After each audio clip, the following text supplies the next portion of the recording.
Sometimes it's hard to focus yourself into a new place, as we say. You've been thinking that way, you've been getting feedback, which is why you think that way, so you get feedback, which is why you think that way, which is so you get feedback. It's just a spiral of attraction, you see. But only when you care about how you feel, so you start directing your thoughts based upon how they feel rather than upon the reality. Esther will say, Abraham, but it's true. Not so much anymore, but she tried it for a while.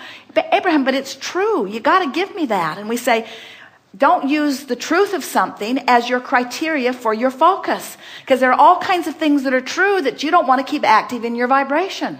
There is a rampant active vibration around the world, and especially in your planet, that said times are financially hard. And as long as you keep beating that drum, the stuff that's queued up for you in your escrow, in your vibrational reality, will be slowed down, because your thinking that times are hard puts you in a place of disallowing them. Meanwhile, there are people who are accustomed to thriving in all times that are making out like bandits. And then you say, that's wrong. You're not supposed to thrive in this hard economy. We're all supposed to suffer in this suffering economy. We say, hear what you're saying. You want to praise success everywhere you see it. You want to praise thriving everywhere you see it. You want to tune yourself to thriving, not to failing, you see. You can tell by the way you feel how the source within you is looking at it. Source within you is not worried about this economy. And when you do, you feel bad. But you don't feel bad because you're worrying about the economy. You feel bad because you're separating yourself from source, who does not worry about the economy, and using worrying about the economy as your excuse to separate yourself from source. Starting to get this, aren't you? You're not ever going to look at the absence of something that you want and feel good. It's just that simple. You cannot look at lack and be in alignment with who you are. You cannot criticize and be in alignment with who you are. You cannot be mad at somebody and be in alignment with who you are. You cannot be afraid of anything and be in alignment with who you are. A battle against anything is a battle against you. Yes. That's the best way of saying it. A battle against anything is a battle against your alignment. That's it. That's it. That's the only thing you have to know. Oh, and think, while it's a little difficult to wrap your thoughts around this, because it's not the way many of you have been thinking, we got to tell you, it's a whole lot easier than getting all those moving parts to line up. So let's see. So Iraq is a mess.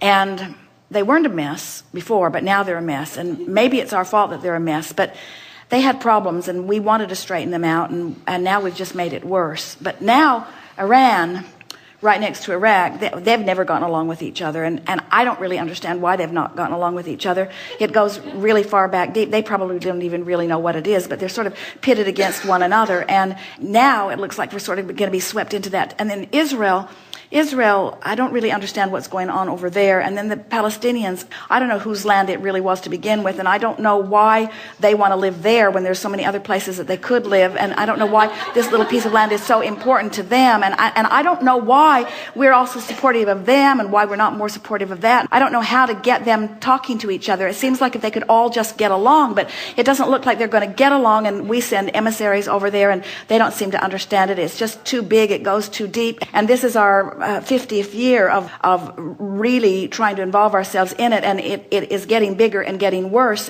And there have been many hundreds of thousands of people that have died in this conflict, and I don't really understand what any of them thought about it, and I don't know what to do about it. And I know that there are a lot of people that I love that are over there that are working on it and trying to do something about it, and I know they all have their perspective, but I don't know how broad their perspective really is. I don't know how much those soldiers that have gone to really fix it really understand about I don't know how much they get to really talk to the people that are there. I don't really know what the Iraqi people are really thinking or feeling. I don't think they really like us very much. I think they would like us to leave, and yet I think they're afraid that if we leave that things will get worse. And I don't know. I thought I voted for someone who was going to do something different about it, but I don't know what he was dealing with. I don't know who said to him when he got there, but it seems to me that what he said before he was elected and what he's doing after he was elected was not really the same thing, and I sure would like to talk to him about it, but I don't think there's much chance that I'm ever going to get to talk to him about it.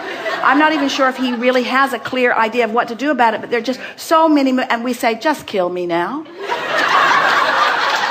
How are you ever going to sort that all out? Now let's talk about Michael Jackson's death. So how are you going to sort that out? How are you going to sort that out? How How could you ever sort that out? And really, don't you just want to go in the vortex?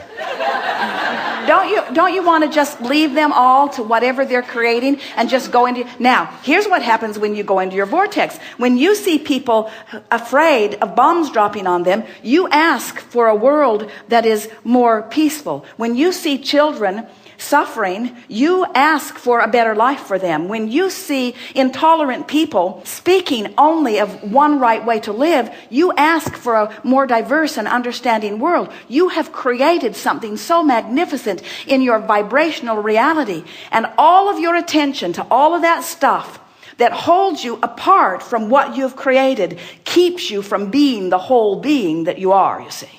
Trying to control the uncontrollable keeps you outside of your vortex. And these simple processes of wanting to feel good and reaching for the thought that does, and reaching for the thought that does, and reaching for the thought that does until it does, and then holding to the thought that did feel good, and holding to it until you have activated and trained yourself into that vibration, until you become a vibrational match to the better world that you are asking for. The better world cannot show itself to you.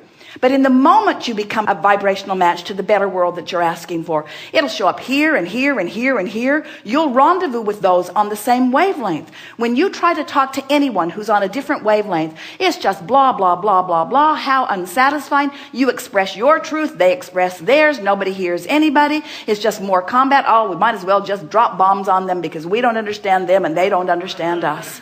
But when you get into the vortex, now cooperative components assemble. Wouldn't you love to have political leaders in the vortex where other political leaders could rendezvous with them, where the solutions are, you see? But you can't take your political leaders and drag them into the vortex. You can, when you see them not in the vortex, you can want them to be in the vortex. Then you can script them in the vortex. Then you can imagine them in the vortex. Then you can watch for evidence of them being in the vortex. In other words, you can inspire people into the vortex by seeing them there. But you got to be in the vortex to do that. You create a better world only from inside the vortex. You've created a better world for those who are not resisting it, and for future generations, with everything that you put into your vortex, into your cooperative vortex. But when you look at the reality and hold yourself apart from it, then you're not going to see it in your life experience. Not because it's not here to be seen, but because you're holding yourself on a different vibrational channel.